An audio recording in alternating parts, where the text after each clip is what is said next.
कहा तो कांग्रेस और दूसरे दल मिलकर मोदी सरकार को उखाड़ फेंकने का दम भर रहे थे, लेकिन अभी वर्तमान हालात जुदा है। यूपी में महागठबंधन में मौका नहीं मिलने के बाद प्रियंका गांधी फिलहाल उत्तर प्रदेश के दौरे पर हैं। नाव यात्रा से चुनाव के माहौल को अपने पक्ष में बनाने की कोशिश कर रही हैं। इससे पहले एसपी बीएसपी ने कांग्रेस के लिए 2 सीट छोड़ी तो कांग्रेस ने भी उन्हें रिटर्न गिफ्ट देते हुए उनके लिए 7 सीटें छोड़ दी। लेकिन मायावती अखिलेश ने उल्टे आंख दिखाकर कह दिया कि इस दरिया दिली की जरूरत नहीं है, आप भ्रम फैला रहे हैं। उधर बिहार में कांग्रेस और आरजेडी में अब तक सीटों को लेकर फाइनल मुहर नहीं लग पाई है। माना जा रहा है कि इसकी वजह आरएलएसपी है, जो खुद 5 सीटों की डिमांड कर बैठी है। ऐसे में सीटों के बंटवारे को लेकर बिहार में पेच फंस गया है। बताया गया कि आरजेडी चाहती है कि कांग्रेस 60 सीटों पर लड़े, जबकि कांग्रेस 11 सीटों पर लड़ना चाहती है। उसके पास इन सीटों के लिए कद्दावर दावेदार भी हैं। आरजेडी का तर्क है कि कांग्रेस राष्ट्रीय पार्टी है और बिहार में उसे सहयोगियों को ज्यादा सीटों पर लड़ाना चाहिए, इससे गठबंधन मजबूत होगा। इस दलील के साथ आरजेडी 21 सीट चाह रही है। आरजेडी का फॉर्मूला क्या है, यह समझ लीजिए। वो खुद 21 सीटों पर लड़ना चाहती है। कांग्रेस को चाहती है कि वो कांग्रेस 8 सीटों पर लड़े। कुशवाहा की आरएलएसपी 5 सीटों पर लड़े। हालांकि ये पहले एनडीए में ही थे, अधिक सीटों के लालच में महागठबंधन में गए। हिंदुस्तानी अवाम मोर्चा को 3 सीटें मिले और बाकी बची 3 सीट विकासशील इंसान पार्टी और अन्य को देने का टारगेट है आरजेडी का। इस बीच तेजस्वी यादव लगातार ट्वीट कर रहे हैं, सहयोगियों से संयम बनाए रखने की बातचीत कर रहे हैं। क्या कुछ उन्होंने ट्वीट पर लिखा है वो भी आप देख लीजिए। संविधान और देश पर अभूतपूर्व संकट है। अगर अब की बार विपक्ष से कोई रणनीतिक चूक हुई तो फिर देश में आम चुनाव होंगे या नहीं, कोई नहीं जानता। अगर अपनी चंद सीटें बढ़ाने और सहयोगियों की घटाने के लिए अहंकार नहीं छोड़ा गया तो संविधान में आस्था रखने वाले न्यायप्रिय देशवासी माफ नहीं करेंगे। जाहिर सी बात है, तेजस्वी का यह ट्वीट कांग्रेस के लिए है। उधर एनडीए गठबंधन का मोर्चा तैयार है। वहीं बीजेपी ने जेडीयू को अपनी जीती हुई 5 सीटें छोड़ दी हैं। बिहार की 40 सीटों में से 17 सीटों पर जेडीयू और बीजेपी चुनाव लड़ेंगे, जबकि 6 सीटों पर एलजेपी के उम्मीदवार होंगे। अब सवाल यह उठता है कि एनडीए तो तैयार है, लेकिन तथाकथित महागठबंधन का क्या? देश का सवाल में आज की बहस इसी बात पर कि जब आपस में भिड़ते रहेंगे तो मोदी से कैसे लड़ेंगे। क्या कांग्रेस क्षेत्रीय दलों से गठबंधन की दुविधा में फंस गई है? सवाल यह भी है कि क्या मोदी से निपटने के लिए कांग्रेस को छोटे दलों के आगे घुटने टेकने पर मजबूर होना पड़ेगा? कहीं बिहार में भी कांग्रेस के लिए यूपी जैसे हालात तो नहीं हो जाएंगे? सवाल यह भी है और सवाल यह गंभीर है। और चलिए अपने मेहमानों का रुख करते हैं, बहस की शुरुआत करते हैं। लेकिन सबसे पहले मैं परिचय करवा दूं। प्रेम शुक्ला हमारे साथ जुड़ चुके हैं, भारतीय जनता पार्टी के प्रवक्ता। राजीव त्यागी कांग्रेस के प्रवक्ता, कांग्रेस का पक्ष रखेंगे। राजकुमार भाटिया हमारे साथ स्टूडियो में जुड़े हैं, जो कि समाजवादी पार्टी की ओर से पक्ष रखेंगे। उमाकांत लखेरा जुड़ेंगे हमारे साथ स्टूडियो में, अभी पहुंचे नहीं है, हम उनसे भी बातचीत करेंगे। वरिष्ठ पत्रकार हैं, निष्पक्ष राय उनकी हम जानने की कोशिश करेंगे। लेकिन राजीव त्यागी, मैं सबसे पहले आपके पास आता हूं। आपने तो रिटर्न गिफ्ट देने का सोचा था, 7 सीटों का बंपर ऑफर भी दे दिया, लेकिन मायावती अखिलेश ने इसे नकार दिया, कह दिया कि आप भ्रम फैला रहे हैं।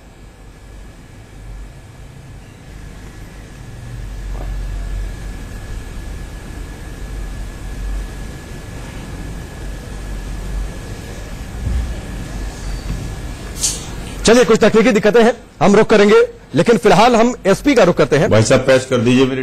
राजकुमार भाटी का मैं रुख करता हूं। शिष्टाचार में आपने 2 सीटें छोड़ी थी, उन्होंने 7 सीटें छोड़ दी, आपको दिक्कत क्यों है? रिटर्न गिफ्ट तो मिल जाए, बेहतर था। देखिए, दिक्कत यह है कि जब मध्य प्रदेश, छत्तीसगढ़ और राजस्थान का चुनाव चल रहा था, उस चुनाव से पहले भी प्रयास किए गए कि कुछ सहमति बन जाए और गठबंधन के साथ चुनाव लड़ा जाए, तो कांग्रेस ने वहां गठबंधन नहीं चाहा। अब वो 3 प्रदेश जीतने के बाद कांग्रेस को लगता है कि पूरे देश में वो जीत रही है, तो उन्हें शुभकामनाएं, और जीते, कोई दिक्कत नहीं है, क्योंकि हम तो ये चाहते हैं कि नई सरकार आए और एक ऐसी सरकार आए जो जनता के वादों पर खरी उतरे, जनता से किए हुए वादों को कुछ महत्व दे। अब उत्तर प्रदेश में जब समय था गठबंधन का, तब तो कांग्रेस ने बात नहीं की, तब तो कांग्रेस अहंकार में थी। नहीं, अब वो तो प्रेस कॉन्फ्रेंस आपने कर दी थी, मायावती और अखिलेश यादव आए थे, उन्होंने अपनी अपनी सीटों का ऐलान कर दिया, कह दिया कांग्रेस को हमने गठबंधन में रखा ही नहीं है, 2 सीटें सिर्फ छोड़ रहे हैं। हमने तब निर्णय लिया जब कांग्रेस ठीक से बात नहीं कर रही थी। लेकिन अब जब एसपी, बीएसपी और आरएलडी में गठबंधन हो चुका है और हम अपने गठबंधन के दम पर, अपने मुद्दों के दम पर चुनाव में जा रहे हैं, तो अब ऐसा भ्रम पैदा करके जनता, वोटर जो है कंफ्यूज हो सकता है। इसलिए हमने स्पष्ट किया है, कांग्रेस को बहुत बहुत शुभकामनाएं। कांग्रेस अलग चुनाव लड़ रही है, गठबंधन अलग चुनाव लड़ रहा है, भारतीय जनता पार्टी अलग चुनाव लड़ रही है। ठीक, तो इसमें कहीं कोई कंफ्यूजन नहीं। मतलब आप बीजेपी के साथ कांग्रेस के खिलाफ भी चुनाव लड़ेंगे? बिल्कुल, निश्चित तौर पर। ठीक है। राजीव त्यागी, पहला सवाल मेरा आपसे ही था, कुछ तकनीकी दिक्कतें थी, आपने इनकी बातचीत सुनी और बेहतर ही हो गया जवाब इनकी बातों का। और साथ ही एक उसमें मेरा सवाल ऐड कर लीजिएगा कि आप तो रिटर्न गिफ्ट में 7 सीटें दे रहे थे, बंपर ऑफर दे रहे थे, लेकिन इनका कहना है कि साहब जब हम बातचीत कर रहे थे तो आपने बातचीत की नहीं, अब आपकी सीटें आपको मुबारक, आप 80 सीटों पर चुनाव लड़िए, आप भ्रम मत फैलाइए, वोटर्स को कंफ्यूज कर रहे हैं आप।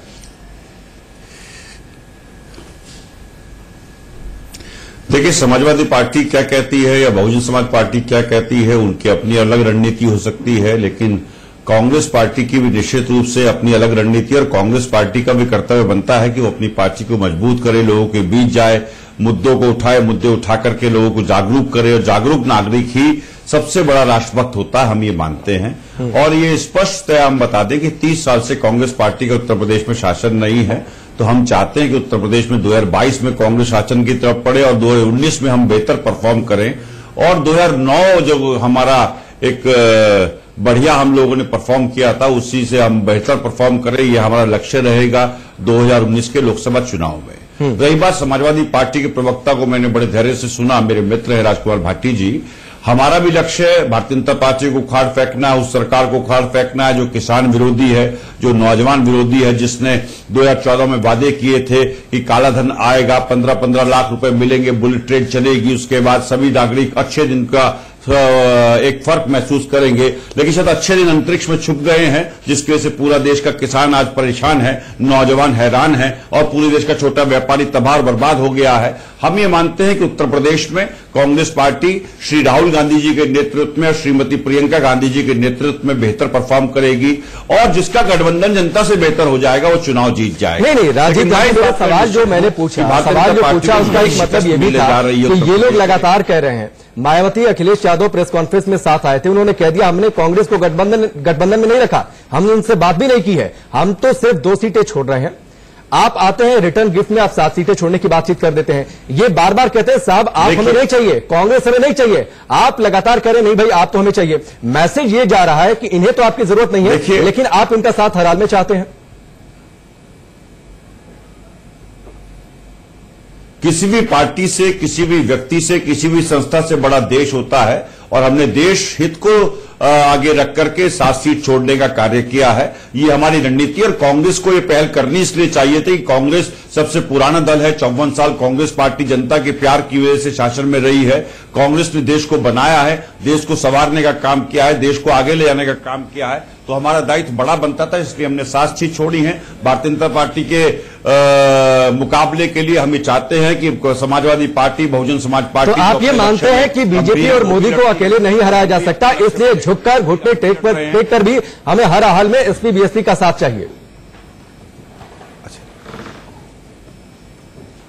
देखिए, जो आपने बात कही इस पे बहुत स्पष्ट मैं बता दूं, जो दर्शक मुझे सुन रहे हैं, 2004 का चुनाव कांग्रेस पार्टी ने बिना समाजवादी पार्टी, बिना बहुजन समाज पार्टी के लोकसभा का लड़ा था, तब भी हम अकेले थे। 2009 के चुनाव में भी हम लोग अकेले लड़े, 2014 के चुनाव में भी हम लोग अकेले लड़े। तो हमारा तो प्री पोल अलायंस कभी समाजवादी पार्टी से या बहुजन समाज पार्टी से लोकसभा के चुनाव में रहा ही नहीं है, हम लोग तो अकेले लड़ रहे हैं। अच्छा, एक सवाल राजीव त्यागी, जो मैंने सवाल इनसे पूछा था, आपके चुनावी भाषणों में सिर्फ बीजेपी और प्रधानमंत्री मोदी का जिक्र होगा या एसपी और बीएसपी का भी जिक्र होगा? इन्होंने तो कह दिया कि हम आपके खिलाफ भी चुनाव लड़ रहे हैं, आप इनके खिलाफ भी चुनाव लड़ रहे हैं या नहीं लड़ रहे हैं? देखिए, बहुत स्पष्ट है, जब अलग अलग चुनाव लड़ रहे हैं तो सब अपनी अपनी रणनीति के हिसाब से लड़ रहे हैं। कांग्रेस पार्टी का मानना है ये समय आ गया 2019 में, 5 साल बाद, 2014 के बाद, कि अब मैनिफेस्टो पे बात हो, देश के किसानों पे बात हो, देश के नौजवानों पे बात हो, देश के छोटे व्यापारियों पे बात हो, नोटबंदी पे बात हो, जीएसटी पे बात हो, राफेल घोटाले पे बात हो, उस हर बात पे बात हो जो चौकीदार ने प्रॉमिस किए थे और चौकीदार ने नहीं तोड़ा है, क्योंकि अमीरों के चौकीदार हो गए नरेंद्र मोदी जी, और 3.5 लाख करोड़ रुपए उद्योगपति का माफ करते हैं लेकिन किसान का कर्ज माफ नहीं करते हैं। देश की महिलाओं का सिलेंडर महंगा कर देते हैं लेकिन देश के अमीरों को वो कर्ज माफी करने का काम करते हैं। देश की महिलाओं को, पुरुषों को पेट्रोल डीजल महंगा देने का राजीव त्यागी जी, एक और सवाल उसके बाद मैं प्रेम शुक्ला जी का रुख करूंगा। पिछले 2 या 3 मिनट से, पिछले 2 या 3 या 4 मिनट शायद हो गए होंगे, मैं लगातार आपसे ही बातचीत कर रहा हूं राजकुमार भाटी जी के बाद। राजकुमार भाटी जी से मैंने जब बातचीत की तो उन्होंने बीजेपी पर भी हमला बोला, आप पर भी हमला बोला, लेकिन आप सिर्फ बीजेपी पर हमलावर हैं, एसपी बीएसपी के खिलाफ या मायावती या अखिलेश के खिलाफ आप कुछ नहीं बोल रहे हैं। ये तो स्थिति वैसी हो गई जो बीजेपी आरोप लगाती है कि आप लोग भले पढ़ते हैं, मिलते नहीं आप लोग। इसका कारण बहुत स्पष्ट है। देखिए, बहुत स्पष्ट कारण है कि देश में सबसे पुरानी पार्टी और सबसे बड़ी पार्टी कांग्रेस पार्टी है, जो पार्टी जिसने प्रत्येक राज्य में सरकार चलाने का काम किया, अभी भारतीय जनता पार्टी साउथ में नहीं पहुंच पाई है आजादी के 72 साल बाद, 70 साल बाद भी। लेकिन मैं बहुत स्पष्ट कर देता हूं कि देखिए, हमारी लड़ाई भारतीय जनता पार्टी से है, pan India Bharatiya Janata party से लड़ाई है, सिद्धांतों की लड़ाई है, नीतियों की लड़ाई है, कार्यक्रमों की लड़ाई है, मैनिफेस्टो की लड़ाई है। रही बात क्षेत्रीय दलों के बारे में, बहुत स्पष्ट कर देता हूं, क्षेत्रीय दलों को मैं भारतवर्ष की बहुलतावाद का प्रतीक मानता हूं और क्षेत्रीय दलों को मानता हूं कि वो ब्यूटी है, वो भी भारत के बहुलतावाद की, क्योंकि हमारे देश में 8 तरह के धर्म हैं, 128 तरह की जातियां, 1600 तरह के डायलेक्ट हैं। तो क्षेत्रीय दलों का अपना अस्तित्व है। ठीक है, भले वो क्षेत्रीय दल आपको आंख दिखाते रहे, भले वो क्षेत्रीय दल आपको आंख दिखाते रहे, अपनी शर्तों पर झुकने के लिए मजबूर करें, लेकिन ये वक्त की शायद मजबूरी है राजनीति की। ठीक है, मैं आता हूं आपके पास, मैं प्रेम शुक्ला का भी रुख करूं। प्रेम शुक्ला, आप लोग तो बड़े खुश होंगे, बैठे बिठाए दोनों हाथों में लड्डू मिल जाए आप लोगों को। ये लोग कांग्रेस छोटे दलों के आगे झुकने के लिए मजबूर है। वो लगातार, जो आप लोग लगातार कहते हैं कि ये सिर्फ गले पड़ रहे हैं, मिल नहीं रहे हैं, वो स्थिति एसपी बीएसपी और कांग्रेस के यूपी में हो गई है।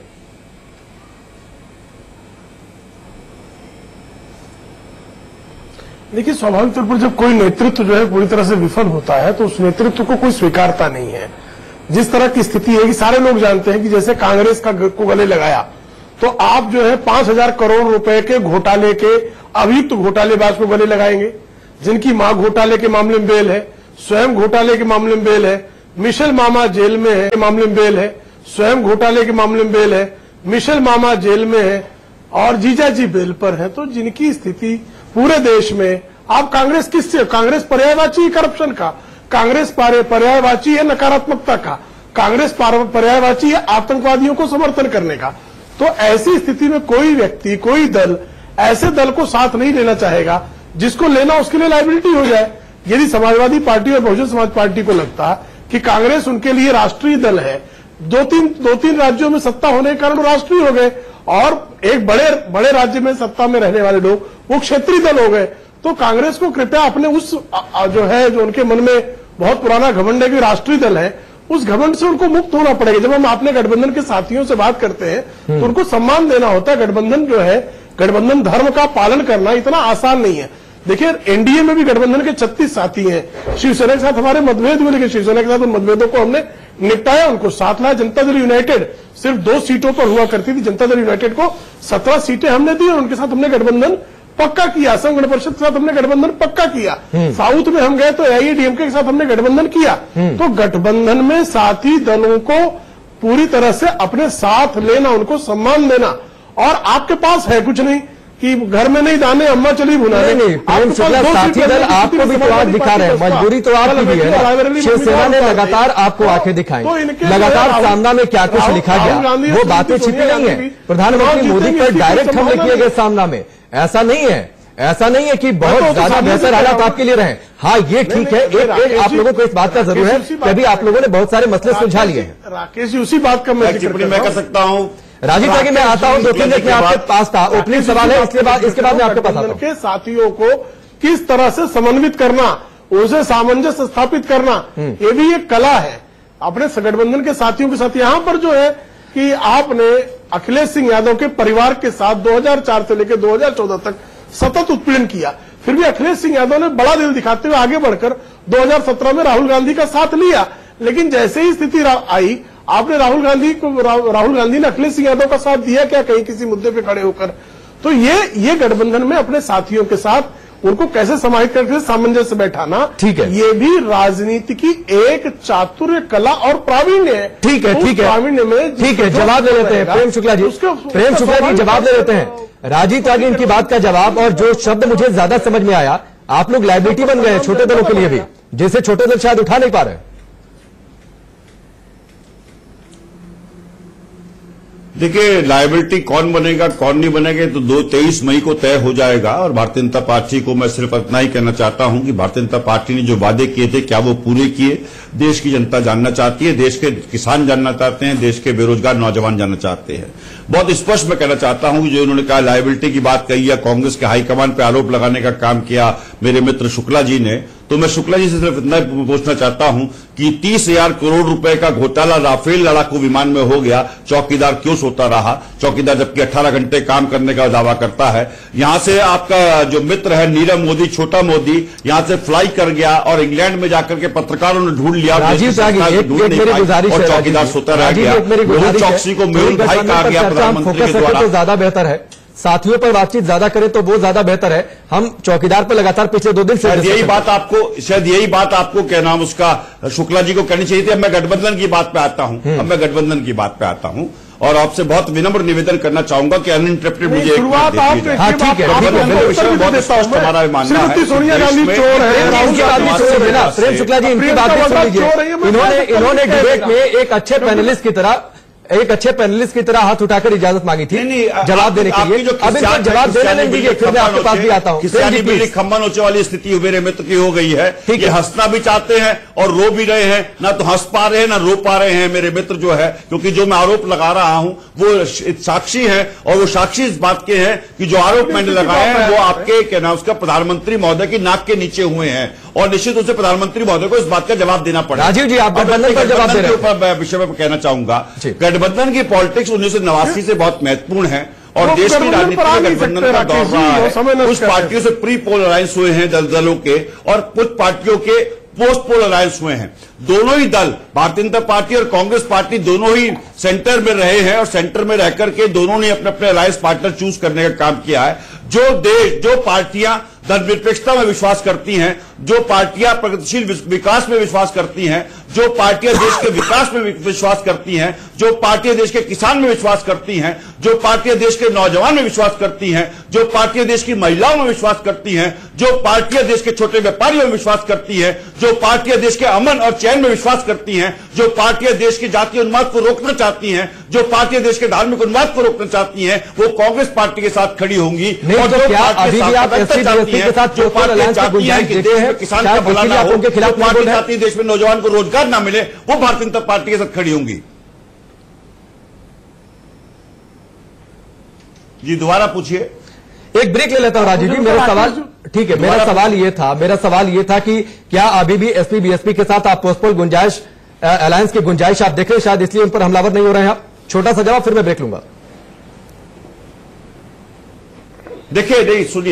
देखिए हमलावर होने की बात ये बहुत स्पष्ट है कि ना तो समाजवादी पार्टी की सरकार उत्तर प्रदेश में, ना बहुजन समाज पार्टी की सरकार। एक शब्द भी नहीं बोला ना राजीव जी। हम अगर किसी के खिलाफ चुनाव लड़ते हैं, हम किसी के खिलाफ चुनाव लड़ते हैं तो चुनावी भाषण में उनका जिक्र करते हैं ना। और ऐसा तो है नहीं कि इससे पहले एसपी बीएसपी में यूपी में एसपी बीएसपी की सरकार रही नहीं है। देखिए बहुत स्पष्ट मैं कह दूं कि देश में एक ही पार्टी है जो भस्मासुर है, जो भारत जलाओ पार्टी है, जो भारतीय झूठी पार्टी है। उस झूठी पार्टी से लड़ने के लिए कांग्रेस पार्टी संकल्पित है, क्योंकि कांग्रेस पार्टी चाहती है कि देश के किसानों का भला होना चाहिए, उनका ऋण माफ होना चाहिए। आप सभी हमारे गरीब। एक ब्रेक लूंगा और उसके बाद उमाकांत लखेड़ा जी का मैं रुख करूंगा और ये जानने की कोशिश करूंगा कि ये महागठबंधन क्या महाकन्फ्यूजन में तब्दील हो रहा है क्या, वह रुख करूंगा। वरिष्ठ पत्रकार और पॉलिटिकल कमेंटेटर भी हैं।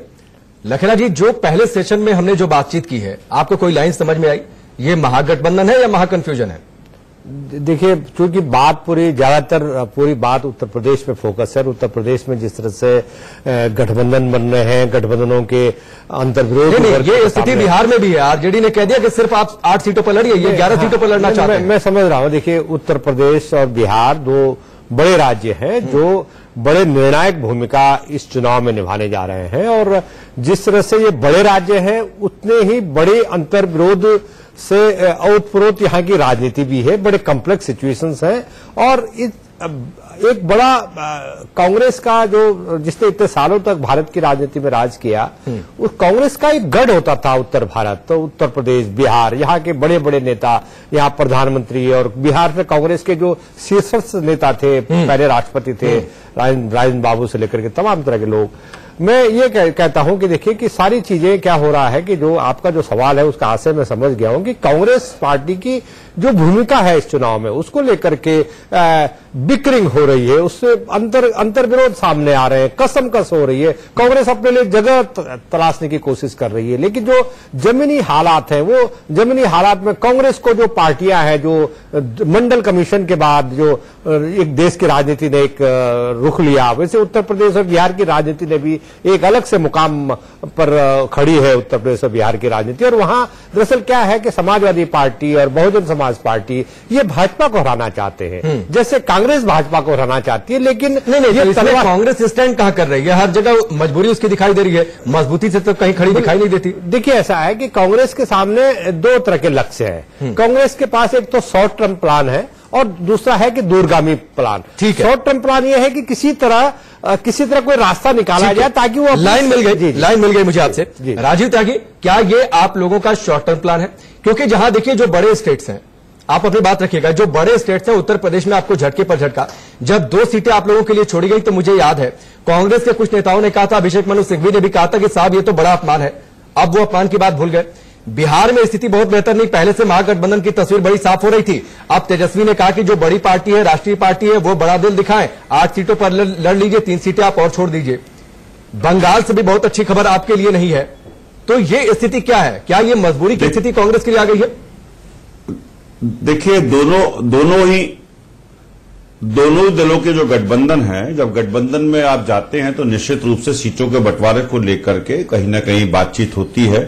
भारतीय जनता पार्टी का शिवसेना के साथ किस तरह से रहा, अकालियों के साथ किस तरह से रहा, ये पूरे मीडिया जगत ने भी देखा, पूरे देश ने देखा। अगर आप ये कह रहे हैं कि तो सुलझा लिया ना, आपके मसले भी सुलझ नहीं पाए, सवाल उठ रहे हैं, तो ये निश्चित रूप से नहीं, देखिए आप जो बात कह रहे हैं ना, देखिए आपने कहा बंगाल का भी जिक्र किया, आपने उत्तर प्रदेश का जिक्र किया, जिसमें मैंने बहुत स्पष्ट कहा पांडे साहब कि उत्तर प्रदेश में तो हमारा प्री पोल अलायंस किसी भी दल से कभी रहा ही नहीं है, कभी नहीं रहा है, बसपा और सपा से कभी नहीं रहा है लोकसभा के चुनाव को लेकर के। और हमने अकेले दम पे चुनाव लड़ा, उन्होंने अपने दम पे चुना, हमने अपने अकेले दम पे चुनाव लड़ा।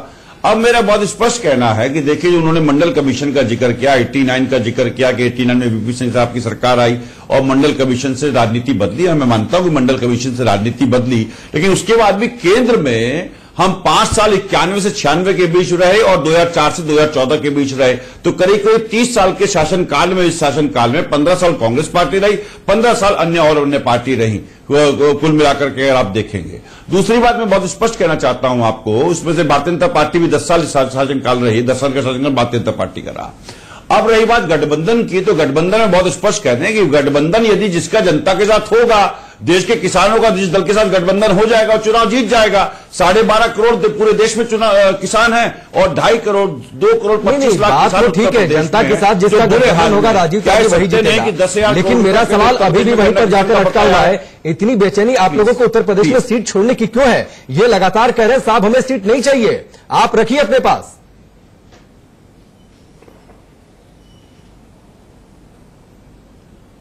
बड़ा बड़ाई ना करे, बड़े न बोले बोल, रहीमन हीरा कब कहे लाख टको मेरे मोल। तो बड़ा जो होते हैं ना, जो बड़े दल होते हैं, बड़े दलों को हमेशा बड़ा दिल दिखाना चाहिए। जैसे भारतीय जनता पार्टी ने क्या नाम उसका, आप ये लगाइए, बिहार में 2 सीटों की पार्टी को 16 सीट दी है, 17 सीट देने का काम किया। क्यों किया साहब? जबकि बिहार में तो उन्होंने आपसे बड़ा दिल दिखा दिया राजीव त्यागी। 25 दलों की, राजीव त्यागी आप जो बड़े दिल की बातचीत कर रहे हैं, बिहार में बीजेपी ने बड़ा दिल दिखा दिया है। 5 सीटें जेडीयू को ऐसी दी है जिस पर बीजेपी पिछले चुनाव में जीती थी, विनिंग सीट उन्होंने दी है। पांडे जी प्लीज मेरे को कंप्लीट करने दीजिए ना। देखिए, भारतीय जनता पार्टी से मेरा सवाल रहेगा, भारतीय जनता पार्टी के प्रवक्ता और नेता ये कहा करते थे कि मोदी जी साहब पूरे देश में सबसे बड़े नेता, उनकी लहर चल रही है। अरे भैया, जब तुम्हारी लहर चल रही है तो अकेले दम पे लड़ो ना, शिवसेना को छोड़ दो, जेडीयू को छोड़ दो, अकालियों को छोड़ दो, एआईडीएमके को छोड़ दो, फिर या तो ये कहना बंद करो कि मोदी जी की लहर चल रही है। ये गठबंधन का दौर है, कुछ पोस्ट पोल अलायंस होंगे, कुछ प्री पोल अलायंस होंगे। पोस्ट पोल अलायंस हमारे कुछ दलों से होंगे, प्री पोल अलायंस कुछ दलों से होंगे, तो ये दोनों चीज चलती रहेंगी साथ साथ। लेकिन मैं पूछना चाहता हूं आपसे पांडे साहब, आपके माध्यम से अपने भारतीय जनता पार्टी के प्रवक्ता में से पूछना चाहता हूं कि पंडित नेहरू ने देश को शिक्षित और सशक्त बनाने के लिए IIT IIM खोलने का काम किया, शास्त्री जी ने जय जवान जय किसान करने का काम किया, इंदिरा जी ने देश में सिक्किम का विलय किया, राजाओं के प्रीविपक्ष खत्म करने का, बैंक को राष्ट्रीयकरण करने का काम किया, पाकिस्तान के 2 टुकड़े करने का काम किया, राजीव जी ने IT दी और टेलीकॉम दिया। चलिए, आपके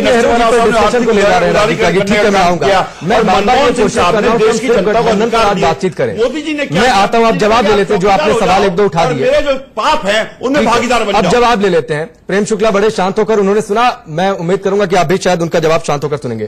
प्रेम शुक्ला जी, इनकी भागीदार है, चौकीदारी ठीक है। प्रेम शुक्ला जी, इनकी बातों का जवाब, और एक सवाल उसमें मेरा और ऐड कर लीजिएगा कि इन्होंने बार बार जो राजीव त्यागी बोल रहे हैं post-poll alliance, post-poll alliance, post-poll alliance, तो कहीं ऐसा तो नहीं कि पर्दे के पीछे साहब इन्होंने अपना खेल पूरी प्लानिंग कर रखी है और चुनाव के बाद जब रिजल्ट आ जाए एक बड़ा खेल हो जाए, आप लोग देखते रह जाए?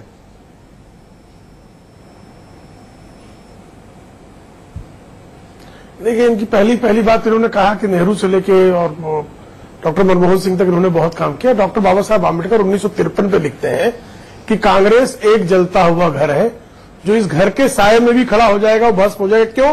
क्योंकि कांग्रेस भ्रष्टाचार का गढ़, ये मेरा आरोप नहीं है, डॉक्टर बाबा साहब आम्बेडकर का आरोप है कि नेहरू जी भ्रष्टाचार को पोषित करने का पंडित जी बताइए, कांग्रेस को दूसरा तत्काल जो है एचएम मुंद्रा का जो मामला निकला और फिरोज गांधी ने संसद में मामला उठाया। पंडित जी बताइए ना, जवाब दीजिए। शांत रहे, मैंने बहुत संयम से इनको सुना है। जरा शांत रहे, मैं जवाब दे रहा हूँ, जवाब सुनने का धैर्य तो दिखाएं। राजीव जी जवाब सुनने का धैर्य तो रखें। बोलिए बोलिए बोलिए बोलिए पंडित जी। इंदिरा जी के जमाने में नगरवाला कांड हुआ, राजीव जी के जमाने में बोफोर्स और पात्रोकी के अकाउंट से बाकायदा पैसे पकड़े गए, और जैसे यूपीए 2 आया तैसे ही आपने जो है किस तरह से पात्रोकी मामा के अकाउंट के पैसे डिफ्रीज किए, सबने देख लिए। मिशेल मामा आजकल जेल में है, श्रीमती सोनिया गांधी स्वयं बेल पर है, राहुल गांधी फ्रॉड के केस पर, हाईकोर्ट कहता है, दिल्ली हाईकोर्ट के जजमेंट में लिखा हुआ है कि नेशनल हेराल्ड की बिल्डिंग को कब्जा करने के लिए फ्रॉड वर्ड का यूज किया है। किसी आपके अध्यक्ष ने फ्रॉड वर्ड का यूज हाईकोर्ट करता, हम नहीं कर रहे हैं। तो लगातार आपकी जो स्थिति है वो, और आप बहुत बड़ा काम कर, रोटी कपड़ा और मकान की बात की थी आपने। 1971 में गरीबी हटा रहे थे, गरीबी बिल्कुल नहीं हटाई। गरीब को आप 28 रुपए डॉक्टर मनमोहन सिंह के कार्यकाल में देने को तैयार थे कि 28 रुपए से अधिक जो कमाया वो अमीर हो गया। आपका ही तय किया हुआ मानदंड है। और आपकी स्थिति ये थी कि 70 साल के राज के 30% लोगों को पहुंचाने तक। एक छोटा सा जवाब राजीव त्यागी, उसके बाद मैं राजकुमार भाटी जी का रुख करूंगा। काफी देर से मैं आप लोगों के साथ हूं। एक छोटा सा जवाब, एलपीजी छोटा सा जवाब 20-25 सेकंड में आप कंप्लीट करिएगा प्लीज। लोगों के जीवन में गुणात्मक परिवर्तन करते हैं और आप बहुत छोटा जवाब देता हूं। देश के जो भी सम्मानित नागरिक इंडियन न्यूज पे मुझे सुन रहे हैं उनको जवाब देना चाहता हूं। सन 47 में 193 करोड़ रुपए का बजट हुआ करता था, आज वो बजट बढ़कर के 25 लाख करोड़ का हो गया। सन 47 में देश में सुई नहीं बनती थी, आज हमारा भारतवर्ष, प्यारा भारतवर्ष 10 औद्योगिक देशों में शामिल हो गया। सन 47 में हमारा जो बजट हुआ करता था उसके अनुपात में देखिए तो भारतवर्ष छठे नंबर की बन गया। और सन 47 में हमारे पास सेना नहीं हुआ करती थी, आज हमारे देश की सेना चौथे नंबर की ताकतवर सेना हो गई। देश ने प्राप्त किया।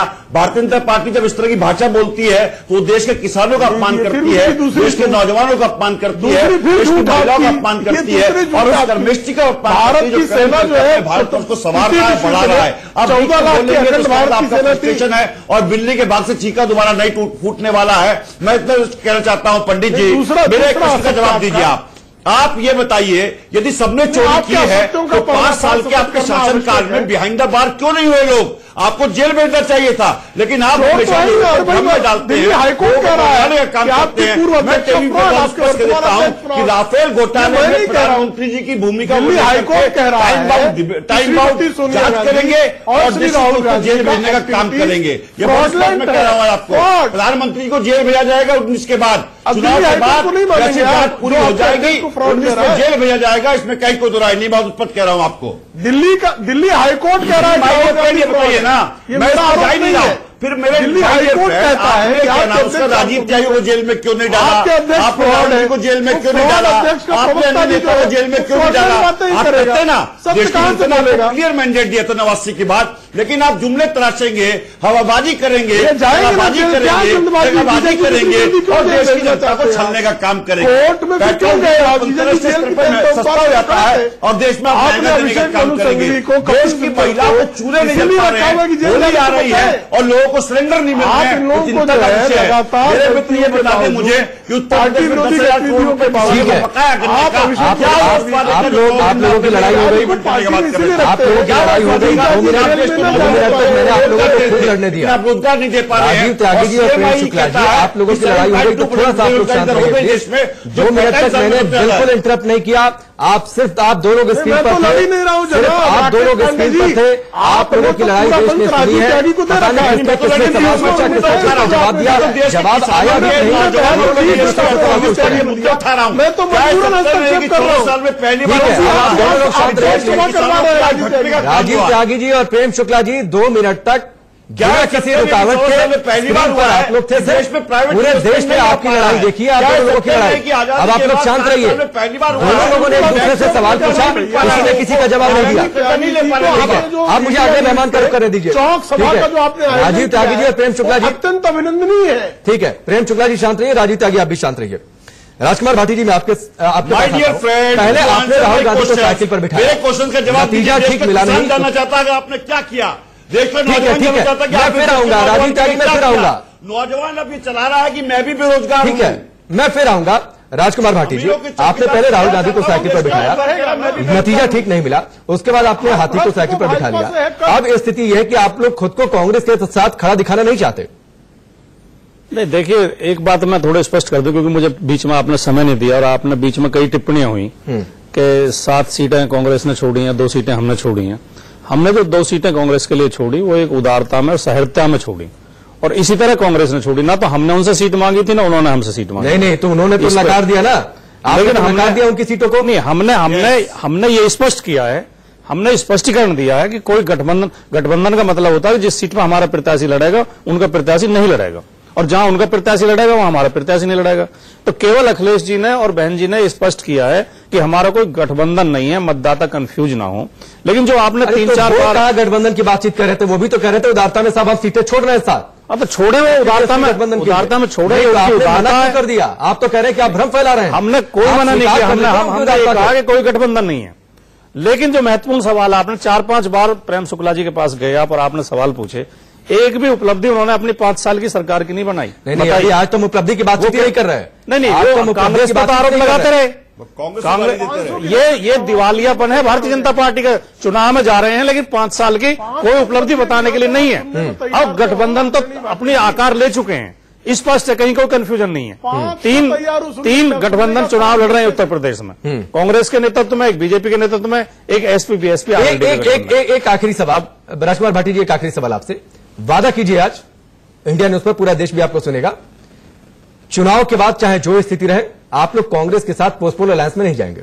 नहीं, हमने ऐसी कोई घोषणा की है क्या? नहीं, वादा करिए ना। अगर आज आप उनकी उदारता को नहीं स्वीकार कर रहे हैं, आप आज उनकी उदारता को नहीं स्वीकार कर रहे हैं, तो आप वादा कीजिए कि आप पोस्टपोल अलायंस में नहीं जाएंगे। राकेश जी, आप वरिष्ठ पत्रकार हैं और आपका चैनल बहुत ज्यादा देखा जाता है देश में, ऐसे सवाल ना करें जो लोग। क्यों नहीं सवाल करें? मैं कह रहा हूं कि आपने उदारता की, उन्होंने उदारता की, तो आपने नकार दिया। कि आप चुनाव के बाद गठबंधन नहीं करेंगे, या तो बोलिए कि पर्दे के पीछे गुंजाइश है, पर्दे के पीछे साथ है।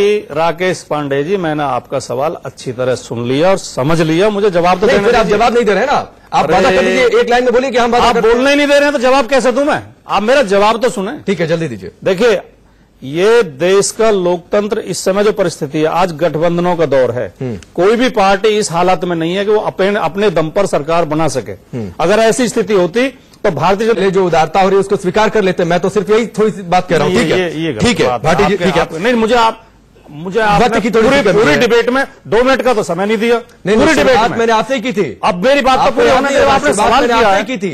शुरुआत मैंने आपसे की थी। ये गलत बात, ये गलत बात। नहीं, आप मेरे साथ दिखाइए। शुरुआत मैंने आपसे की थी कांग्रेस और बीजेपी के रहते हुए। ठीक है, चलिए लखेड़ा जी, मैं आखिरी कमेंट आपसे चाहूंगा, एक कंक्लूसिव कमेंट आपसे कि ये वाकई महाकन्फ्यूजन की ओर लेकर जाएगा या पर्दे के पीछे एक गुंजाइश बनी हुई है, शायद इसीलिए एक ग्रे लाइन मेंटेन की जा रही है। देखिए मैंने पहले शुरुआत में बात अधूरी रह गई। देखिए, ऐसा है कि एक बात सब लोगों में इस बात पर सहमति है, जितनी पार्टियां हैं, कि देखिए हमको भाजपा को सत्ता में आने से रोकना है, लेकिन उनके अपने भी अंतर्विरोध है और उनको अपना जनाधार भी बढ़ाना है, और वो बीजेपी को रोकने के लिए उनकी संसद के भीतर उनको अपनी ताकत भी बनाए रखनी है, अदरवाइज उनकी दुकान बंद हो जाएगी। और कांग्रेस और समाजवादी पार्टी और बसपा की एक मजबूरी है कि क्योंकि उनका जो जनाधार है जो उन्होंने कायम किया, वो जनाधार अगर वो बेसिकली किसी जमाने में कांग्रेस का मजबूत जनाधार होता था, दलित का, माइनॉरिटीज का, ओबीसी जातियों का, और अगर कांग्रेस और उत्तर प्रदेश में वापस आई